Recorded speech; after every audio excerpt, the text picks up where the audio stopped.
Hello and welcome to this episode of the Star Wars Universe Podcast. Today we are wrapping up Season 1 of The Bad Batch with Paul Hoppe and Riki and Sarah Hayashi. All that and more after commercial break we have no control over.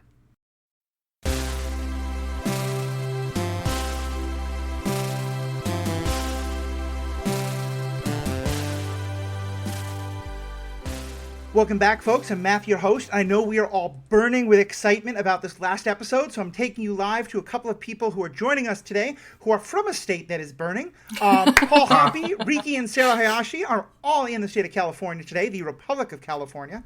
I'm speaking a mile a minute. That needs to calm down. Paul, how are we doing today? Yeah, we're good. I'm moving somewhere soon, but I'm not sure where yet. But, I don't know. I was able to just chill, watch this episode, worry a little bit about the character's safety, but at the same time, not too much because we already knew there was a season 2. Yeah. That announcement was poorly timed. We'll get to that in a second. Riki and Sarah Hayashi, I appreciate your dedication. You're coming to us from a hotel room mid-move. How are things going for y'all?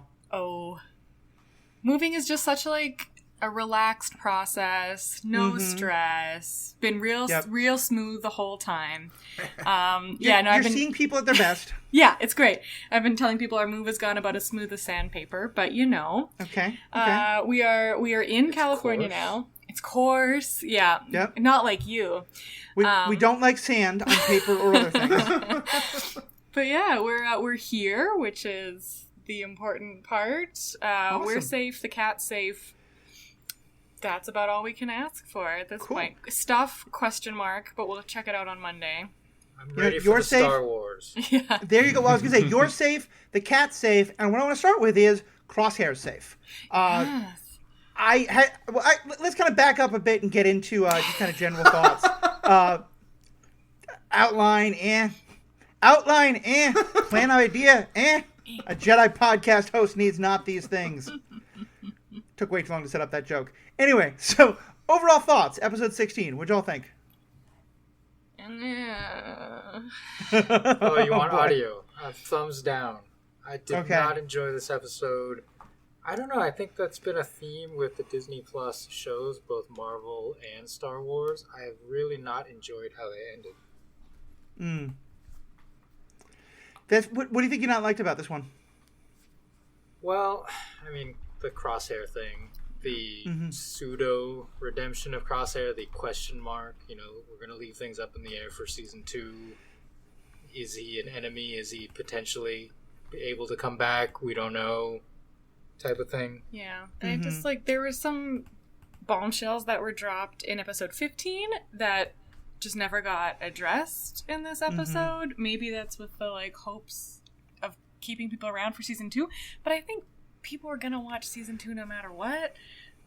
It just felt very underwhelming and really forced in a way as well, I guess. Okay. And it didn't wrap up the storylines I was hoping would be wrapped up. And just the plot of the episode, the danger of the episode, what was escape from a burning building type stuff, and the Empire literally just disappeared. They took their shots, they blew up the city, and then just withdrew quietly, and that was it. And so I think there was a lot of stuff building towards the Empire being the big bad. I mean, obviously they are, led by Crosshair. And none of that really paid off in a way that I think most of us were expecting. Interesting. Okay. I think I'm about halfway. I think I liked it a lot more than you all did, but I definitely thought a lot of the pacing and plot stuff was really weird. Paul, you are frozen on simply the best screenshot of your face I've ever seen. It's just the best. Are you still... Okay, you're still there. I'm still here. Okay. Yeah. I have things to say as well. Good. Yeah, so Paul, what did you think of this episode? I wouldn't say necessarily that I enjoyed it per se, but I was fairly pleased by sort of where it ran, where it left things and some of the beats that it hit.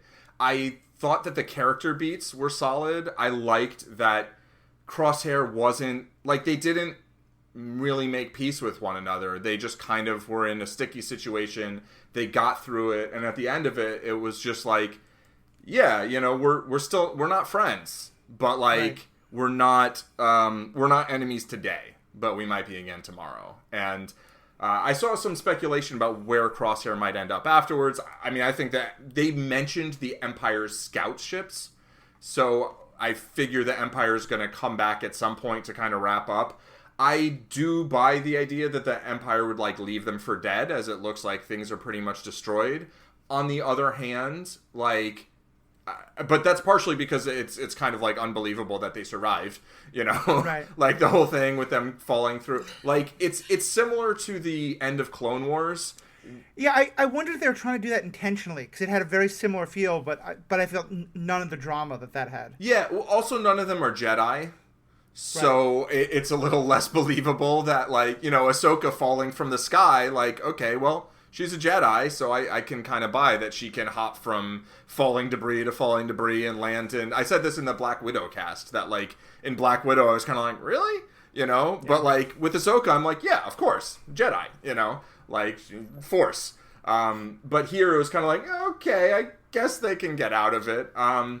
I just, you know, this, do I have to say denouement again? I feel like, we had some recording mishaps, but I feel like this episode served as that, and going into the last one last week, I was like, why are they not making this just like a big movie that's a finale? And I kind of see it now where they wanted to have the major physical confrontation, I think, in the previous episode, in the penultimate episode, and then in this episode they went more with the sort of social conflict between... They kind of had each member of the Bad Batch and the way they felt towards Crosshair, and the, you know, Wrecker's like, we still would have taken you back, and Tech's like, just because I understand you doesn't mean I agree with you.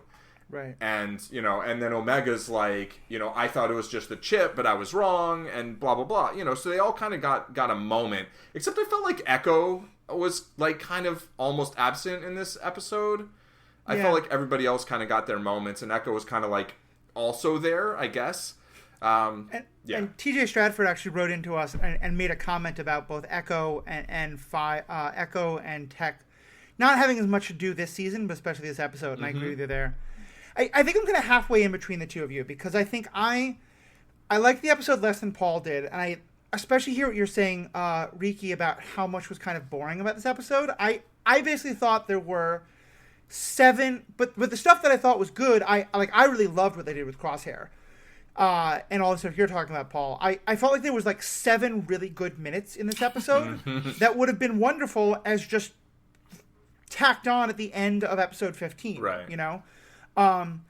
Or, you know, I mean, not to keep beating this dead horse, but if they wanted, Paul, what you're talking about big physical confrontation and an episode that's really about, like, everyone figuring out what happens next, like, you could have had them and Crosshair walking back into their old room and then given us the flashbacks of Crosshair in that room without them. And, like, if this episode is more about... These last 2 have really been about Crosshair telling his version of the story.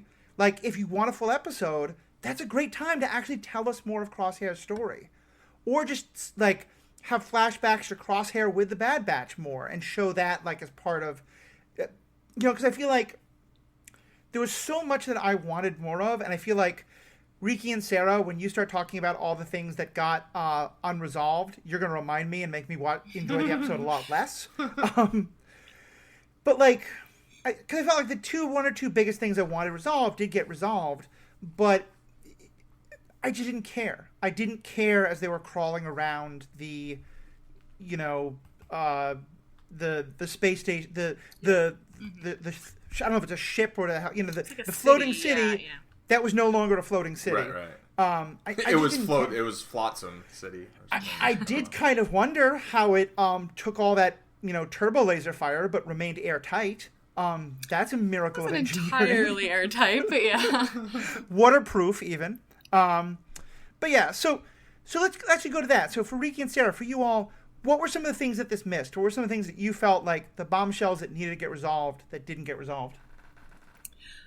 Well, I think the biggest one is going to be Omega's age, right? Like, the fact that she's older than the Bad Batch, and that was dropped on us last episode 15. And then they, like, Tech was like, yes, clearly she is older than us. Now we're never going to talk about that again. Like, it's just very strange, especially because they've set up this family dynamic where she's the little sister, she's even, like, the child of the Bad Batch, and it's, to have that be, like, not true, especially the way that, like, Hunter and Wrecker have sort of been treating her as far as, like, going on missions. Like, why is she still a child? Does she just stop aging? Does she just age really, really, really slowly? Well, I mean, I think she aged normally. And the clones age very quickly? I mean, the whole Clone Wars is, 2 years? Maybe 3 years? 3 years, yeah. Tops? Yeah. So, like, the oldest clones are 3 years old. Okay. So it's very possible that no, they started making the clones 10 years before that, so she would be 13 now. Yeah, which is about how old she appears, I guess. Yeah. Yeah, and they're aged to maturity rapidly. Right. Yeah, and Boba Fett was a similar thing, where I think he was aged to, whatever age he was in Attack of the Clones, but then that's when he starts to age at a normal rate. Right. Or I thought he just grew up normally from like a baby or something, and he was like a 13 or something. No. Yeah, maybe that was my impression as well. And I guess to me, like, that's kind of where there's this weird age imbalance, because, like, in terms of more chronological time alive, yes, I think Omega is older. I think because of the advanced aging, like, 5 or 6 of those years were spent, like, as a toddler, and then as a very young child. Whereas they, I guess, have had a lot more years being, like, teenager to adulthood. So it's a question of, like, they have more lived experience in some way, but she's probably, like, a year older than them.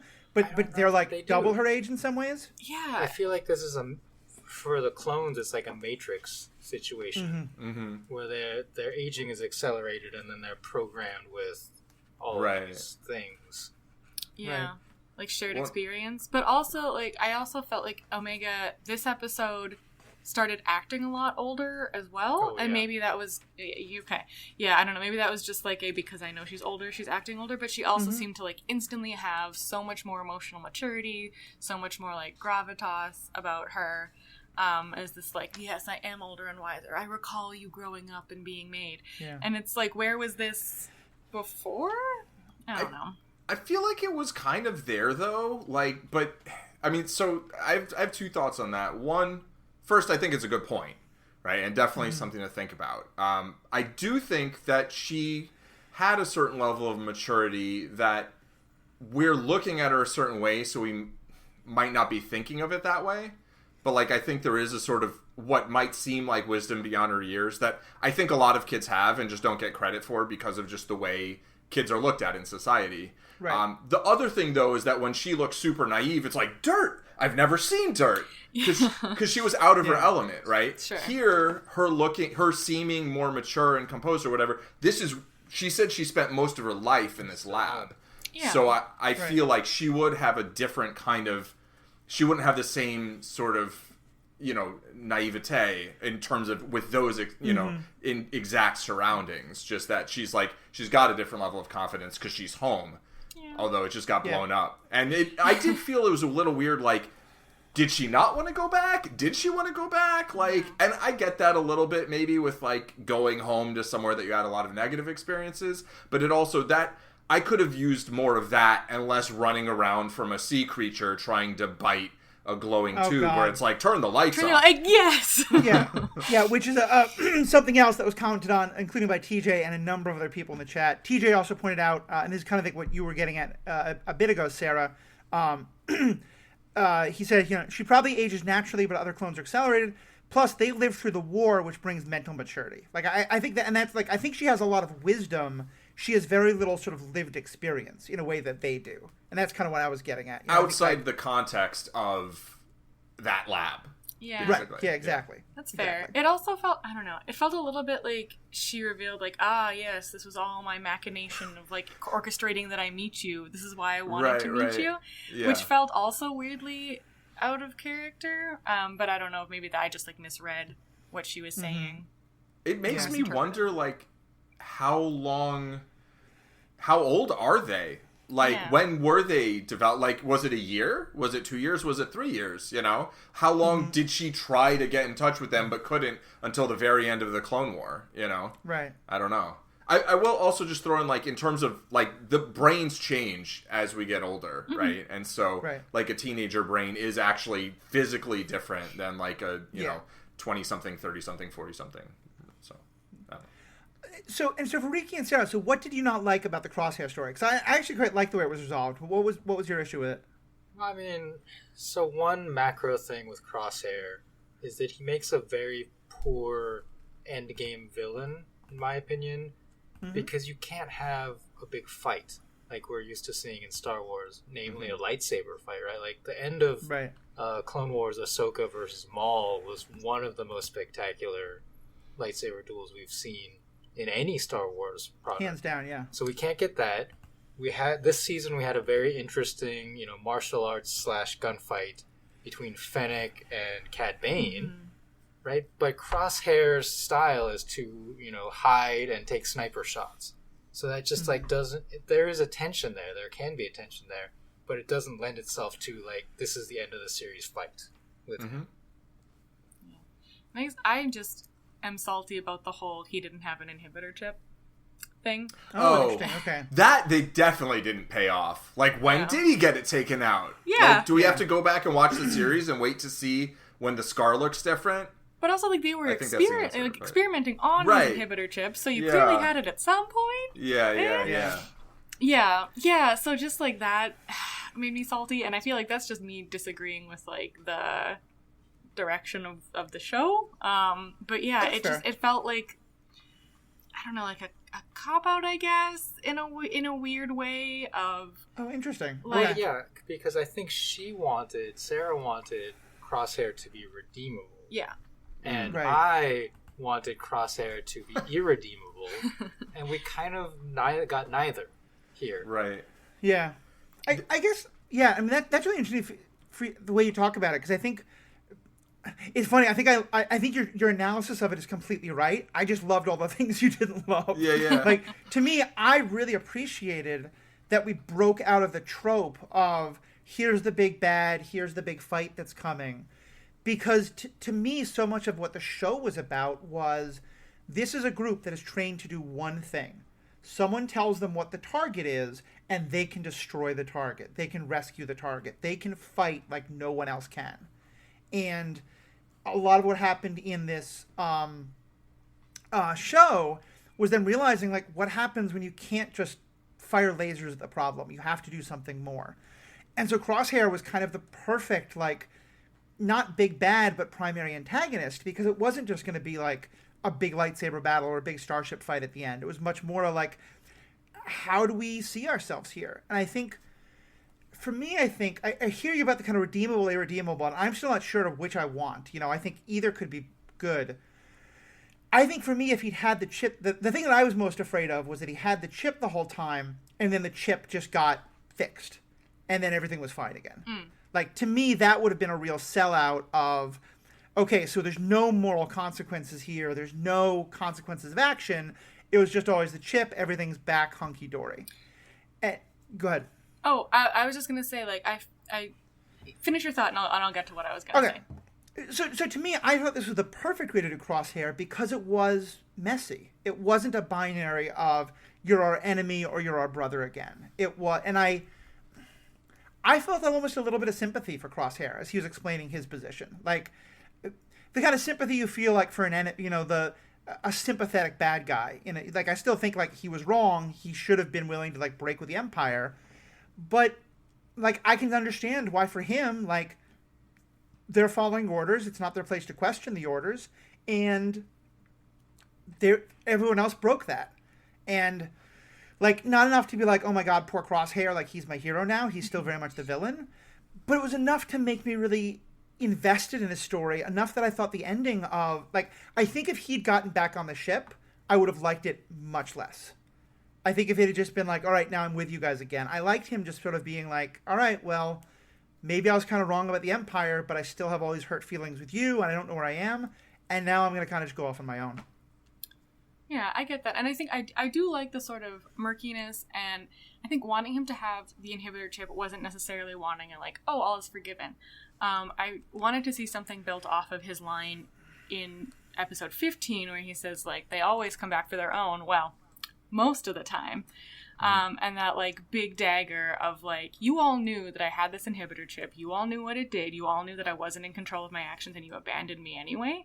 And then, like, reckoning with those feelings. But instead we get, nah, I'm evil. Which is just, like, felt like a bit of a letdown to me. But I get where you're coming from, where, like, I also wouldn't have wanted the magic wand of, like, it was the inhibitor chip, therefore you're forgiven. Come on back, bro. So I really liked that he didn't have the inhibitor chip at some point when he was trying to hurt them, or when he was deciding he wanted to be with the Empire. I like that there's agency there.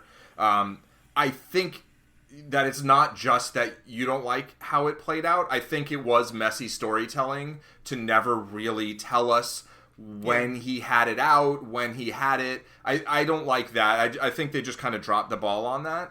I do feel like he was a really excellent kind of internal struggle villain, where it's like, it is a fight for sort of where, where's the galaxy going? What's the Empire trying to do? Should you be loyal to the Empire because it was the Republic? Should you be loyal to the Republic because it basically got thrown out in favor of the Empire? Or, as soldiers, should you just keep following orders? Or should you eventually get to a point where you say, well, wait, these orders are not okay, so I'm going to stop doing it. I would have been fine with Crosshair getting on the ship, because I didn't feel like if he got on the ship, everything would have just been fine. I felt like they made it very clear that, like, everything was not fine, but that at least for now, they were just going to get through it. So I really liked Crosshair's arc here, but I think the whole inhibitor chip, like, while it played out at the end kind of the way I wanted, where it's like, I wouldn't even call him necessarily a villain as much as an antagonist. He does believe, like, I've been a soldier, I've been fighting for a thing, they just changed the name, why does that change everything? I think he's wrong, because clearly Palpatine took over, and, like, they were wrong before too, maybe, but it's unclear. But there was a little sloppiness in terms of, like, we still don't know exactly what happened and when it happened, and I feel like at the end of season 1 we should know that, and that's unsatisfying.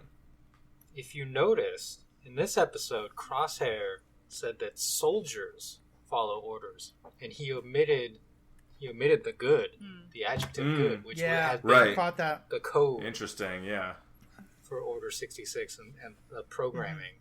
So that was kind of like cluing us in, I think, to his change of personality or change of motivation. Yeah. And I think that's where... Oh, go ahead. I was just going to say, I agree with Paul that, like, knowing when the inhibitor chip came out could have given me that satisfaction that I wanted of, like, he had it in the beginning, which is why he started shooting the Jedi, and then took it out and still decided, like, well, the Empire has stuck by me, whereas the, like, 99s abandoned me. Yeah. Right. The Bad Batch, So, like, that would have been fine. But, just being like, oh, I took it out a long time ago. It's like, okay. And Hunter's like, when exactly did you? It's like, we're not going to give you that information. And I've been... Sorry, go ahead, Matthew. No, go ahead.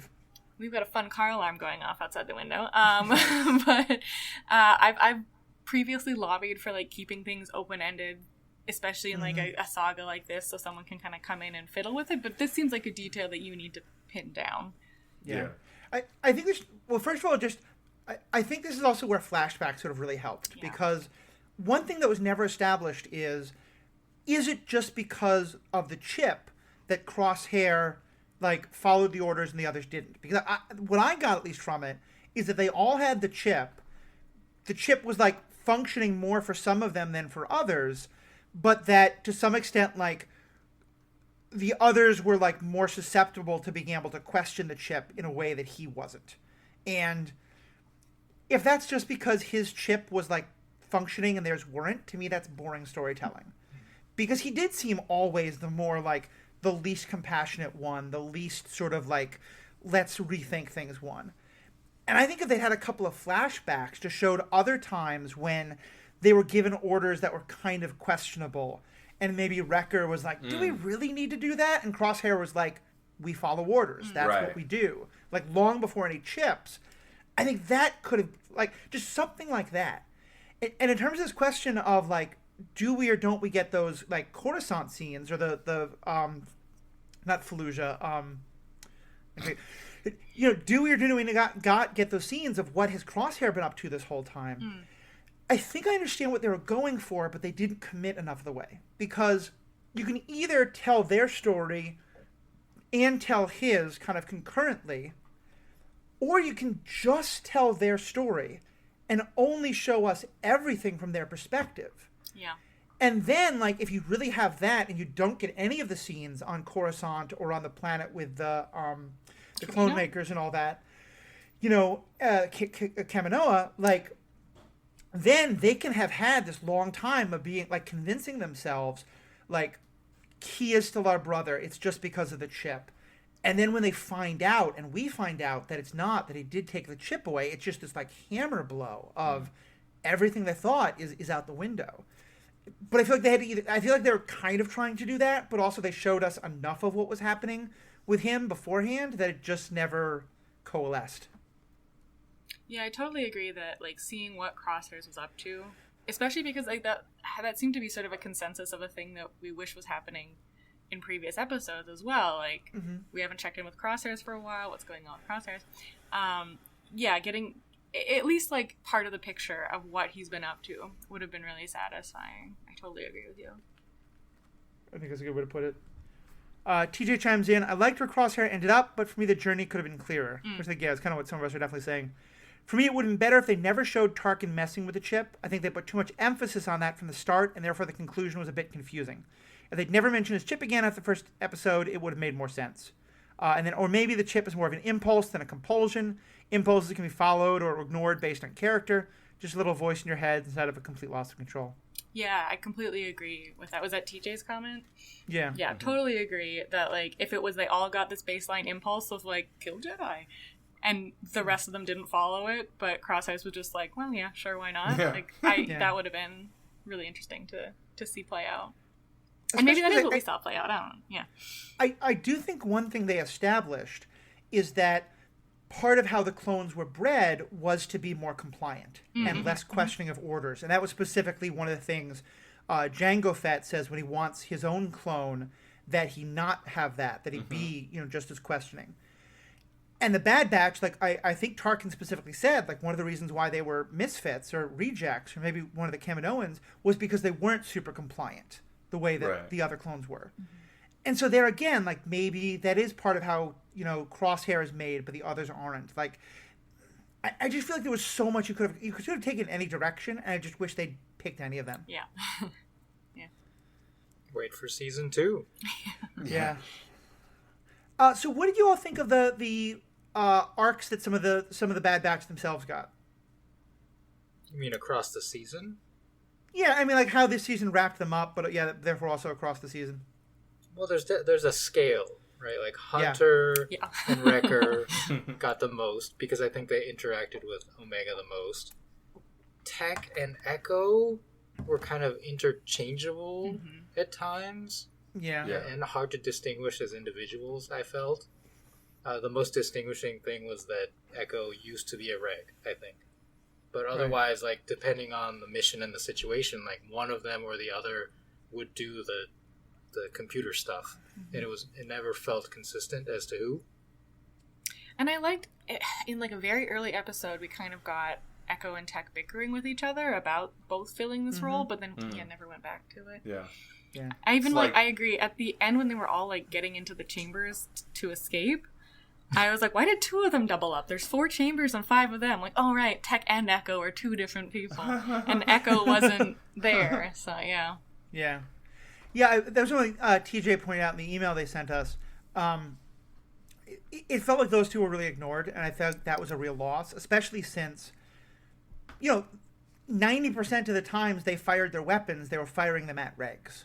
Right. And I feel like having someone who was a reg, like, because we talked in early episodes, they were reluctant to shoot at the regs and then started doing so, and always using stun function. But, like, having a reg there, you know, who's now part of the Bad Batch, but isn't, like, one of them, you know, I think that would have, they could have explored that. They could have explored tech more.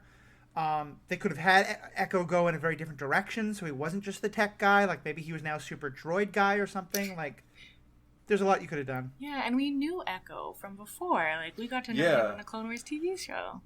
Yeah, I think they definitely could have used both of them maybe more effectively by differentiating them a little bit more. You know, I mean, Tech was like, I'm going to do this tech thing. And then Echo's like, I'm going to do this tech thing. Right. Which is an Echo. But, yeah.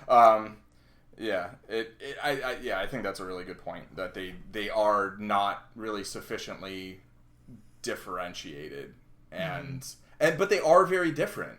Yeah. You know, they actually are very different. And we did get some moments of sort of Echo being a reg, and like when they saw Rex, you know, and what's his face? Gregor, you know. Yeah. Like, I felt like that came up a little, but not a lot.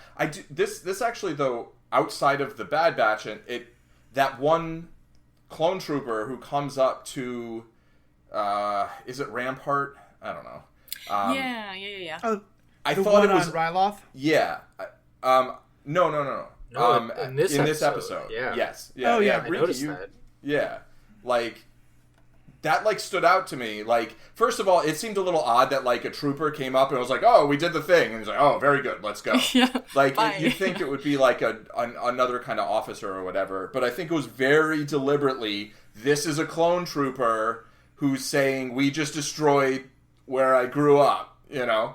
And I think they were trying to kind of, like, sort of twist that knife a little bit, or sort of show, like, the tension between, like, yeah, there still are some clone troopers, and, like, how are they going to feel about things, you know? Yeah. I mean, that's why I brought up, that's why I thought you were talking about the one on Ryloth, who I think that one is Rampart, right?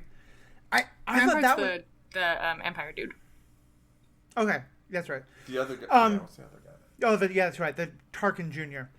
Diet Tarkin. Diet Tarkin. Diet Tarkin. We didn't need him. Just give us Tarkin the whole time. Yeah. But I just thought that it was such a, like, to me, that was such an interesting moment when you now had a clone starting to question the Order, starting to question the Empire. Mm-hmm. To me, that was such an important part of this whole, like, is it the chip? Is it, you know, making decisions?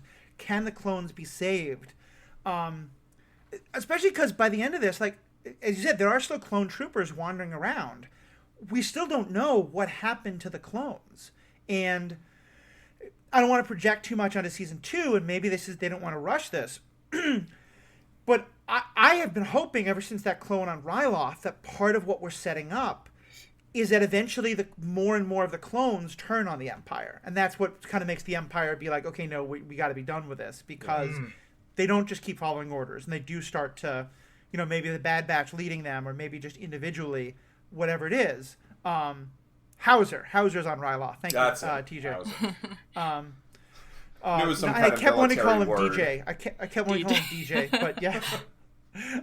But yeah, so anyway, what's your all take on that? That would actually be, I think, a very important kind of retcon for the overall Star Wars canon, in the fact that we've always referred to this as the Clone Wars, because that's what Obi-Wan Kenobi said in A New Hope. But this was really only one war. Yes. But if there's a follow-up where now you have to have stormtroopers fighting against clones, it might make more sense to say that it's Clone Wars. Plural. Right. Yeah, I was thinking about that, like, pluralization earlier today. I was like, why the heck is it the Clone Wars? It's just one war. And it's only like 3 years long. It's not even like a really long war. But, like, that's a really great point, and I think that would be really interesting to see. If they're like, oh yeah, we didn't have an S here for no reason. There's actual multiple Clone Wars. That was the first Clone War. I love that. I'm in. I think it could be a really good way to do it. And that's one of the things I love about stuff like this. And Rogue One, you know, retconning the Death Star weakness to be intentional. It's taking stuff that just kind of like didn't seem to make sense. It's like, no. There's a reasonable explanation, and here it is. The Kessel Run is a puzzle. The solo thing, Kessel Run. Right. Oh, but they still got the Kessel... Okay, we're not going to get into that. Well, you're such a huge Solo fan, Matthew. I just feel like they still got the Kessel Run wrong, and that was one of the most like it was such a softball, like, and they still swung and missed. But we'll get to that when we get to Solo. I feel like that pivots into droidicide. Oh yeah. Yeah, let's talk about droidicide. I expected them to do it again. Yeah. And I didn't even like start to shed a tear this time. I was like, again, come on. Yeah. I literally wrote down on my phone standard droidicide. Yeah. And then I was like, oh wait, they didn't do it. They undid it. It was the fake out where Sam grabs Frodo from under the water and pulls him up into the boat. But I mean, like, he did get a bolt through the chest. Do we know that AZ's okay? Yeah, they'll fix it. I mean, he's a droid, they'll fix him. Yeah, but I fine. just... Yeah, Even, we don't know, but even if finally he's not... now they have their, I don't know. And the way it was set up was so Big Hero 6. Yeah. It really was. Like, I expected AZ to say, are you satisfied with your care? Yeah. I did, though, like the moment. I had that. I also had a little bit of Bing Bong from Inside Out. Yep. There you go. But I will say I did like the moment when Crosshair picked up the rifle and you were like, I had some real tension. Like, because to me, that was one of the best things with the Crosshair story. I honestly didn't know what he was going to do. Mm-hmm. And so when he did then fire the grappling thing to grab them, I was like, okay, that's cool. I didn't see that coming, and that's a really nice moment for him. Mm-hmm. And he's like, but we're still not friends. But less tension for Hunter, because he knows what a grappling magnet gun looks like. Hunter's like, oh, okay, that's what you're doing. Cool. Right. Because we were all like, oh no, is he going to shoot Hunter? What's going on here? Yeah, and I was very confused. I was like, wait, why is he going to shoot Hunter for wanting to jump in after Omega? Like, this doesn't make sense. Yeah. Also, people, stop jumping into the water. But yeah, I think, like, as soon as Omega was, like, in her own capsule, despite being extraordinarily small and easily fitting into, like, she should have doubled up with someone, I was like, oh, AZ's gonna die. Okay. Right. I I also thought that whole scene was, and they've kind of been building to this for a while, but I felt like this paid it off in the worst way instead of, like, giving us something else. Now, one of the worst examples of the Star Wars, everybody on a planet actually lives in, like, 6 buildings in one geographic area. yeah. Like, did they destroy the cloning facilities? Did they destroy the capital city? Or did they actually just, like, wipe out the Kaminoans as a race? Like, I think that's where they lived. Like, that was it. Right. Yeah, I think it's like an ocean planet, and they just built this facility here for I don't know why, but it's very confusing. It makes me... It doesn't look that big. No, it doesn't. It's like a large city. Tens of thousands at most. Mm-hmm. Yeah. And, like, how did they evolve? Like, where did they live before they had the technology to build this? Well, there's speculation maybe they were clones themselves, right? Wasn't there some... that could be a thing. That could be a thing. But yeah, so in the Cad Bane episode, we did see an older abandoned facility that was on another planet. A different planet, yeah. So they'd like gone to different planets and built these facilities. So there probably are other Kaminoan settlements, but maybe not cloning. Maybe they're doing other things. And so, like, I mean, I could see a story where because of all the crazy science they do, something terrible happens to their climate, and so, like, it wasn't always this, like, always raining, ocean planet, so they had to build these things. I mean, that would never happen in our own world, but, like, industry destroying the world like that. But so, and I will say I did like the little bit at the end of, God, I can never pronounce her name. Nalase, thank you. Because I think the clear implication there is we're trying to draw the link to the cloning of Palpatine that's going to happen by those later movies, right? Is that the implication that other people got? 100%. And I'm here, like, I loved that part. That was great. Yeah. That was my least favorite part of the episode. Expand, Paul. I was like, so you just have this random, like, thing at the end. It felt like it had nothing to do with the rest of the episode. Like, I don't know. It felt maybe like it would make more sense as, like, it felt like they made a post-credit scene and, like, but we don't really want to do a post-credit scene, so we're just going to put it here. Like, narratively, it just felt like, okay, I guess. Like, I would have preferred, like, if they had intercut a little bit during the episode, various stuff going on with the Emperor, with the Empire. But, like, it just felt, like, totally out of left field to me. I don't know. For me, it felt out of left field. I think it would have been much better as an after-credit scene. But also, like, the Emperor being cloned feels like one of the worst parts of a very bad movie to begin with. And, like, it feels like... And I know, I mean, even the people I know who loved that movie, many have been like, yeah, that was kind of a stupid story, but whatever. Like, I'm sure some people liked it. That's fine. But I know a lot of people who really didn't. It feels like Star Wars being like, no. The cloning of Palpatine is so much canon that we are now putting it into The Mandalorian. We're now putting it into this. We are putting cloning into every part of Star Wars, and you cannot get away from it. And just, I hate that. I hate that so much. Here's the problem with the cloning of Palpatine in terms of the rise of Skywalker, is that... The problem? Problem. In my opinion, it's the problem, is that the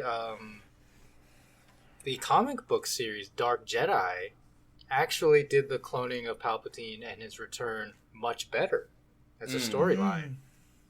So if you want to have me on to talk about that someday, Matthew, I'd be happy to. That would sound great. I would like to hear but about for it. me, as a fan of that comic book, seeing it done in what I felt was an inferior way was very disappointing in that movie. Yeah. I've heard people who love the original canon also complain about it, and I never got into detail, but that may well be why. Yeah, whenever you have a story that's been told well or in a way that a lot of people liked, and then you tell it in another way, like, sometimes people are also going to like that. But a lot of times it's just you're setting yourselves up for, like, people to dislike it. Why didn't you just give us the thing we like? Yeah. Yeah, especially if there was no reason to, like, if it didn't conflict with anything they've already established in canon, like, why change it? Right. Well, timeline-wise, it does. Conflicted a bit? Okay. That seems like a small tweak compared to... Well, we got. I don't know. I haven't read the comic, but you'll have to listen to the episode. Gladly. The other thing about the ending with Nala Se is I felt it was kind of a callback to another cloning saga, which was the Heir to the Empire novels. Mm-hmm. Because which I thought did cloning so much better than anything that's come late since then. But in that, Grand Admiral Thrawn comes across the old clone, and Grand Admiral Thrawn. I know you love Thrawn so much. he comes across the old cloning facilities at a facility called Mount Tantus, I believe, on the planet Wayland. So when I saw that mountain and the base built into the mountain, I immediately felt connection to that storyline. I didn't catch that, but you're right. That would be a great connection. Yeah, and go ahead. I was just going to say, I totally agree with you guys that it felt like the most post-credit-y scene, but they didn't want to shove it as a post-credit thing, because, like, I don't know, Disney Plus is weird about handling post-credit scenes, so maybe they're like, just stick it at the end of the episode, it's fine. Like, it might accidentally minimize the credits, and then people won't even see it. Exactly, yeah. But I don't know, this idea, I like Nala Se a lot, especially, I do too. And, like, learning about how she's, like, she was secretly rooting for Omega and working with her and, like, hired Fennec to try and get her back. Like, I think Nala Se has a lot of really redeemable features other than just being, like, evil Kaminoan doing Palpatine's bidding. So I'm excited to see more of her, and I hope we see more of her in season 2. But, yeah, I'm not... Yeah, and I could see her, like, I don't think there's going to be the same thing as, like, one more, like, a sabotage thing.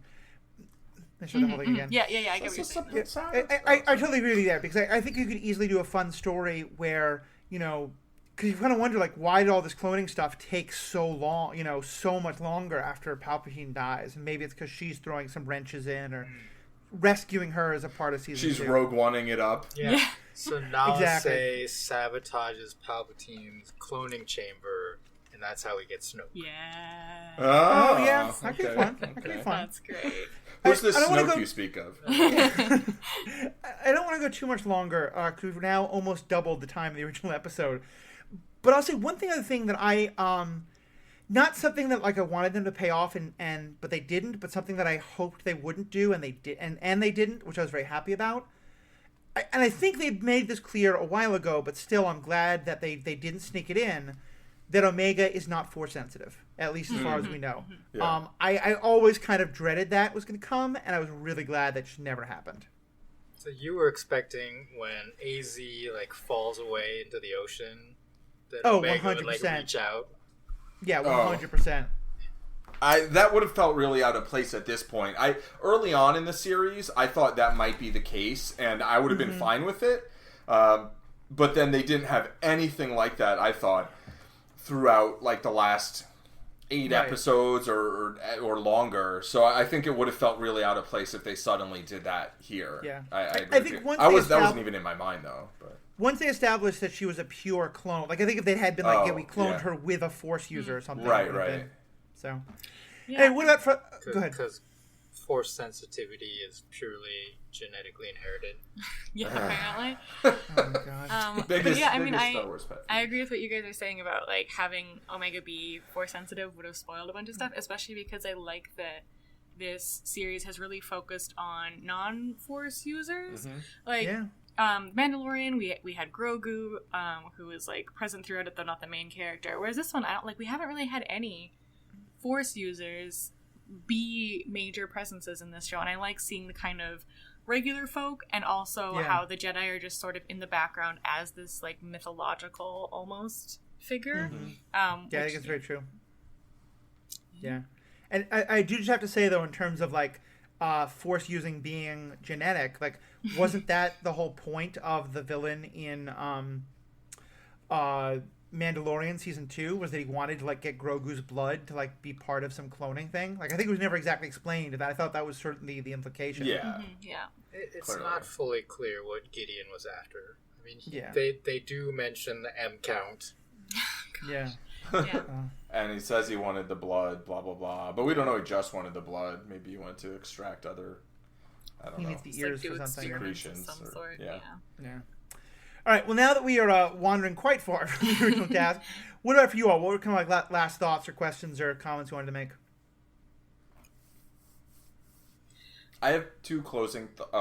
You were just inhaling. No, when you I do started. it. You do it. I was Okay. inhaling because there's an awkward silence, and I feel like I Okay. need to fill them. But you go. Mine's fairly quick. One was when they get in those tubes. I had this very like Bilbo being like, "Let's all get in the barrels and float down the river." Like, and then 2, once they're doing that, and Omega's like, "You're doing great, AZ." Like, don't distract someone when they're trying to save your life. And then, of course, that's immediately when he's like, oh, boom, and gets hit by some debris, by some flotsam or whatever. And I'm like, just don't do that. Let them focus. Tell them they did a good job after. If they look like they're panicking, maybe offer some reassurance. But when they're clearly dialed in, just let them do their thing. You don't need to create any more drama or distraction. That's all. That's all I That got. would make sense. That's good. That makes sense. Good. Yeah, I also thoroughly enjoyed that if we weld this hole good enough, it'll be airtight with the thing that it's sitting on top of. Sure. Yeah. Yep, story checks out, I guess. And also, like, this monster is coming towards us because it can see us because we all have our lights on. Right. Let's So run fast with the lights on? Yeah. But, I was watching with my headphones on. I watched it, 2 in the morning, and but Mary was asleep nearby, and I had to stop myself from saying out loud when the monsters showed up, "Oh, come on!" Like, I was so bored with them crawling through the tunnels, and I was like, "Really? Now you're gonna give us like?" And I just had this, like, I had an image of like whatever monster was gonna be there was then gonna get eaten by another monster. yes, of course. Because to me, that's like my quintessential awful moment of Phantom Menace is when they do the like, there's always a bigger fish trick twice. Like, anyway, so Well, for me, Riki and Sarah. Yeah, go ahead, Riki.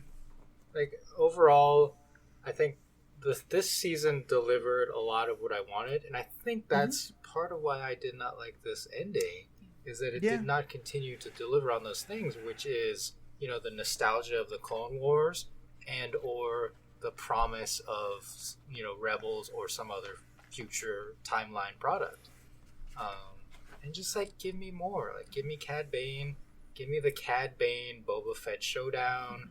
Give us Tarkin. Give us Director Krennic. Maybe like his rise to power. Like mention Operation Stardust, and Star Wars fans will go nuts. Yeah, I completely agree. I also feel like regarding not getting the payoffs, like where's Sid? What happened to Sid?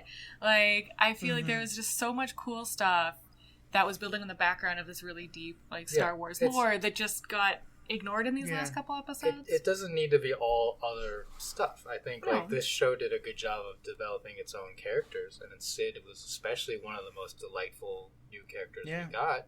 You know, we got more of Fennec, I feel like, than we did in The Mandalorian, and more of her kind of background. So yeah, those things were great, and then like this episode I felt like was just a big Poseidon adventure escape from the facility, and it didn't pay off for me.